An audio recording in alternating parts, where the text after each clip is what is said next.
In the past decades, significant efforts have been deployed to develop awareness on international humanitarian law, IHL, and other norms applicable in times of armed conflict. Similar efforts have also been deployed to incorporate the law into national legislation, into education and military training. But despite this progress, following what's happening through the media every day, we still witness some blatant examples of disregard for the law in today's armed conflict. However, far from discrediting past efforts, this fact, to the contrary, should encourage us to learn from the past 2 decades of unprecedented efforts to professionalize the promotion and dissemination of IHL. In order to explore these and other aspects, we have organized this panel tonight as part of the conference cycle on generating respect for the law. What do we mean by innovation in IHL dissemination? I mean, IHL dissemination is not new. IHL dissemination is an international obligation and has been so for decades. Also, there have been many efforts to develop awareness of IHL over the years. Many in particular by Red Cross, Red Crescent movement actors, the ICRC, but also in particular national societies, which have had major roles in disseminating IHL in their jurisdictions, in their countries, and also abroad. So it's not necessarily new. We've seen IHL dissemination successes in legislation, in military training, in education training. We're seeing the developments over the years in clinics and law schools and in other universities, and I know some of our speakers will touch on that. And really the result of all these dissemination efforts is a professionalization of staff working in the development and promotion of IHL. Huge success, but with all of these efforts, still today, we're seeing the constant disregard for the law on the ground every day in conflicts around the world. So what more is needed, and what more can we do? Where can we as practitioners, as military, as academics, improve in order to be more effective in the dissemination efforts?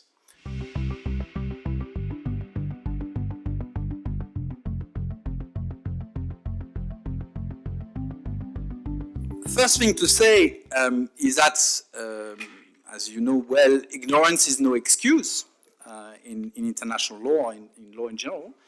But when it comes to IHL, well, you need more than that. You cannot assume that parties to the conflict will simply know that. So you need to have training and integration of the law into legislation. You need to have measures in place to ensure that the law will be widely known and that it will be translated into military doctrine. This being said, it won't be enough. Many violations of the law are not committed out of ignorance of the law. There are sometimes very good reasons why parties to the conflict choose not to respect the law. And that's very important to say. Dissemination alone cannot make it. It's a question of creating an environment conducive to respect, as we say in the ICRC, and this will be like a series of building blocks. The existence of sanctions, the existence of a national legislation, the existence of monitoring mechanisms like the ICRC provides, but most importantly, like military lawyers can provide. So these are all the building blocks. Ignorance as such is not the main cause of violations. So we need to work on the different levels. There is a need to create a unity of purpose when it comes to dissemination of IHL. It works better when we are focusing on one problem.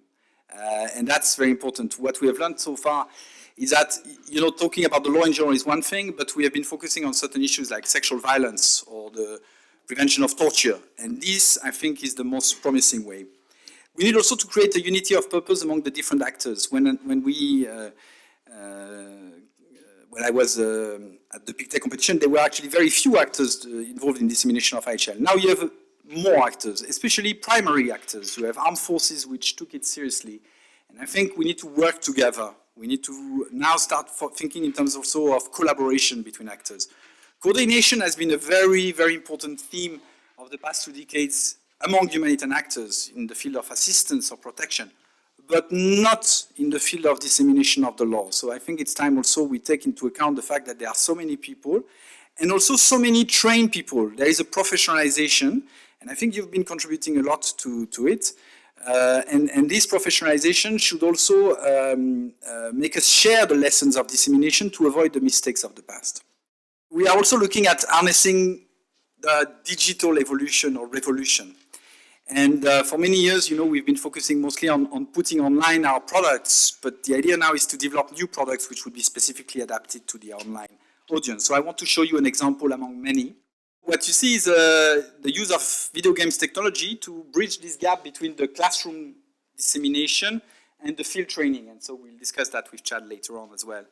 So in this example, you'll see an attack on a village. So you see that they are using here Grad rockets. It's like the Stalin organ to attack a military command post in this village. So you see the destruction in that village because of the use of this weapon, which is an area weapon, which cannot really be guided to an objective. So they basically destroy the village in order to hope attacking the command post. So then this scenario is used to discuss then an alternative where you have actually the officer instructing his troops to use a precision guiding missile, and this small team try to get closer to the village and wait for the night to come, so civilians would not be in the streets. Then they wait and identify precisely the location of the place. They could use, for instance, a drone to do that. And then they fire at the command post, minimizing the damages to the civilian population around in this urban place. So here you see the results of the attack, and then using, let's say, less destructive means. This, does not pretend to give you all the answers. This is a matter of discussion with the troops, but this is an application I wanted to show you in order to demonstrate or to highlight some of these innovations which are taking place at the moment. Let me conclude by saying that the most important thing in this area remains political will. And in that, it's true that we have lots of work to do, and we hope that the World Humanitarian Summit in May can bring some of these discussions on the table, and that we will see states and also outside of this forum, non-state armed groups committing themselves or recommitting themselves to IHL. And I think also we need to change our mindset and start talking about respect for the law instead of talking about crimes all the time. And this is also a project on which we are engaged, trying to more systematically monitor instances of respect and show positive examples which can then inspire others and create this political will. And most importantly, create this impression that yes, IHL can work and it matters in armed conflicts, so that the next generation also continue this persistence that you have shown with the Pictet.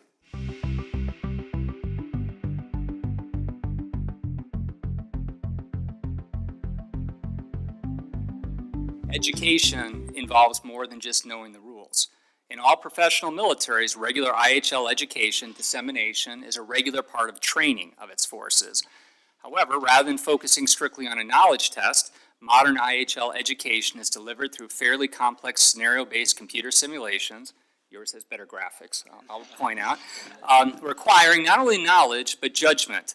The level and depth of education is also tailored to soldiers depending on their level of responsibility.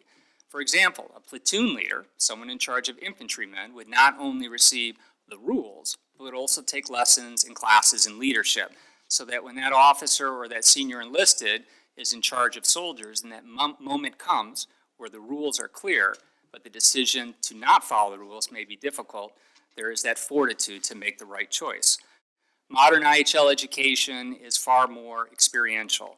While it's impossible to know how one will react to the fog and stress of war, the military has become far more sophisticated in simulating that fog and stress. A legal advisor might not only express their advice on what a commander can and can't do, but perhaps a trusted legal advisor might help advise on what they should do. The best of relationships between a JAG and a commander is one of respect and mutual learning. During peacetime, or when a unit is in the rear, military training is not all about flashbangs going off, the cleaning of weapons, or the study of IHL. Much of military training is about generating respect for and the habit of following rules and regulations. For example, the cadets at the Air Force Academy might wonder why they have to march so often to keep their rooms in inspection readiness, or keep their hair short. What are we trying to do? We're trying to instill discipline and respect for rules and regulations. I suggest to you that if you were to show me a unit that has committed law of armed conflict violations, it would be an undisciplined unit. By practicing the habits of discipline and respect for rules, our hope is that those qualities become ingrained as part of a soldier's character, and part of their professional duties is following the rules. Leadership in the barracks culture. I've talked to many enlisted personnel about where they really learn what the IHO rules are, and it's not from the JAG, as much as we'd like to think that's the case, or from a computer simulation. Let me begin by saying we often learn by doing, and we often learn by the supervision of a mentor or a leader. We learn to run marathons by running with a runner. We learn to fight by training with our partners. Our soldiers and airmen learn from and listen to their senior enlisted and their commanders of their units. Those senior leaders set the cultural tone, and it is here where the incubation of IHL culture, where the incubation of IHL values really takes place. The senior leaders create a culture in the barracks. That is the group of culture that the men and women who fight together. They create an identity. They create a commonality of the unit. Leadership informs the soldiers of who we are, why we fight, how we fight. Briefly, a couple of challenges. One, to create this culture, clear communication. Our senior leaders in the barracks, they're senior leaders all the way at the top, and they listen to the people at the top. Whether it's our president, our senior officers, our senior listed, we must understand who we are, why we fight, and what we stand for. It's a top-down hierarchy. Also, secondly, understanding the limitation of what militaries are capable of doing. The primary focus of militaries is to fight and win. Sometimes they've been asked to do more, and one of the most dangerous things you can do that might encourage IHL violations is when you train a soldier to fight, destroy, or break things, as it's often said, and that soldier finds themselves, after months and months of training, somewhere across the world, and rather than engaging an enemy that they've been prepared to fight, they're handing out flour and watercolors to the local inhabitants. That again goes back to that clear communication. What's the mission? Why are we fighting? And what are we trying to do?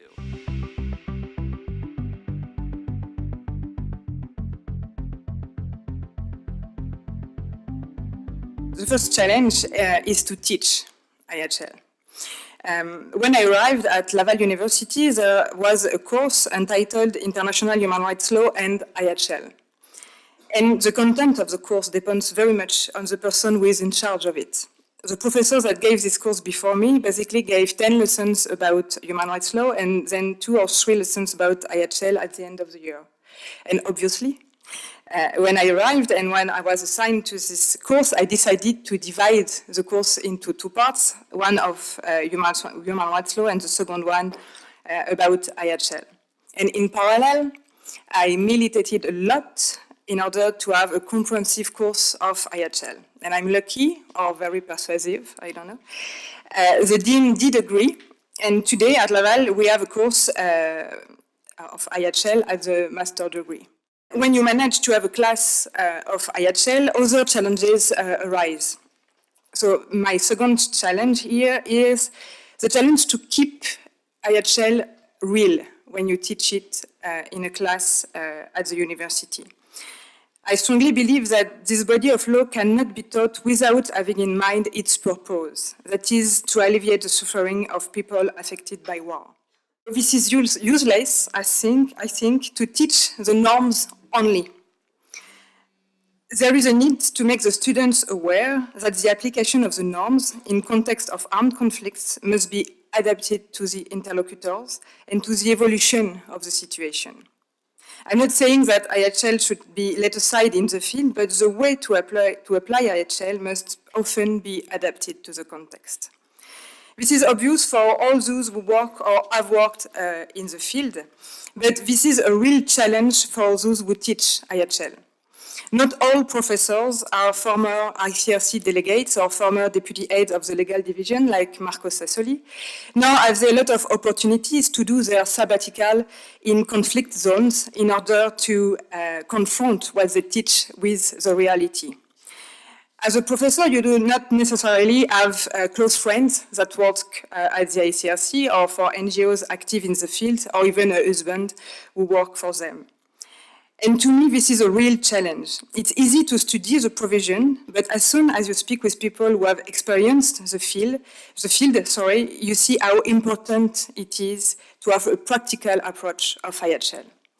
And for doing so, we have some tools that exist. The first tool, obviously, is the Pictet Competition, or competitions of this kind. Taking part in the organization of competition like this one, like the Pictet, is a way to keep IHL in reality. The second tool that we can use as professors in order to keep IHL real when we teach it is the casebook, which is now published online. And it was first published by Antoine Bouvier, Marco Sassoli, and Anne Quintin, and with the contribution of Julian Garcia. This is a wonderful tool in that respect. Teaching IHL through case studies is a perfect way to keep it concrete, and to raise the challenges of its applications with the students. Another way to keep IHL teachings real is to teach it through a law clinic. A law clinic is a way to connect students with professionals who need researches to be done, but who have no time or no capacity to do it. And when the professional is an institution that works in the field of IHL, then the students have an opportunity to experience IHL in the real world. To conclude, as Xavier says in his contribution, l'enseignement du droit humanitaire est un défi, mais aussi un engagement fascinant. Teaching IHL is a challenge, but also a fascinating involvement. And if you are wondering how to contribute to a better respect for IHL norms in nowadays armed conflict, you should consider the dissemination of it. The knowledge is the first step to make a change happen. Use your knowledge. There are many ways to do so, so just do it.